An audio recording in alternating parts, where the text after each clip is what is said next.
সম্মান না, এটা মায়া। সম্মান পাই তুই আরো বড় বড় মানুষ বলবো, আমরা 2-4 জন মানুষে আমরা মায়া করি লোক যে আমরা বহুত বড় কিছু গেছি। আমার এক অভিনেতায় ফোন করলাম, ফোন করিয়া কইলা ভাই সাহেব আপনার লোকে তো আমার নাটক করা লাগবে হিসাবে হিসাবে ঠিক আমার হিসাবে আমার নেই না। আমি বললাম ভাই আপনি নাটক করতে বলতে আমি তো নাটক নেই না। বলি যে না আমরা তো বাক্যে নাটক করি। বলে তো করতা। বলে যে না ভাই আমি যে এলাকার নাটক করে আমি তো আমি দামও পাই না। খাইলাইনে বললাম তুমি তো বড় কুলাঙ্গার মানুষ, পয়লা ওই এলাকার বদনামটা গাইলে তোমারে দাম দিত খেয়ে তুমি সিলেটের কি তুই গেছো 2-4 জন মানুষের মায়া করে করি তোমার দাম দিল না। তুমি তো ইনু আইয়া যদি আমার কান্তা থা দাদা 2-4টা নাটক আমার লগে করে তো আমারও লেতে দিবে।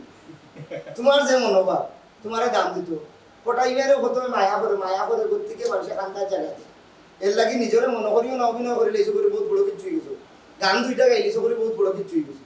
মায়ার টাকার চেষ্টা করো তোমার মতো করে হয়তো বাইরে পয়সা আপনার লোক আমি দেখাবো বলে তোমার মতো কুলাঙ্গার আমাকে দেখা করার কোনো দরকার নেই।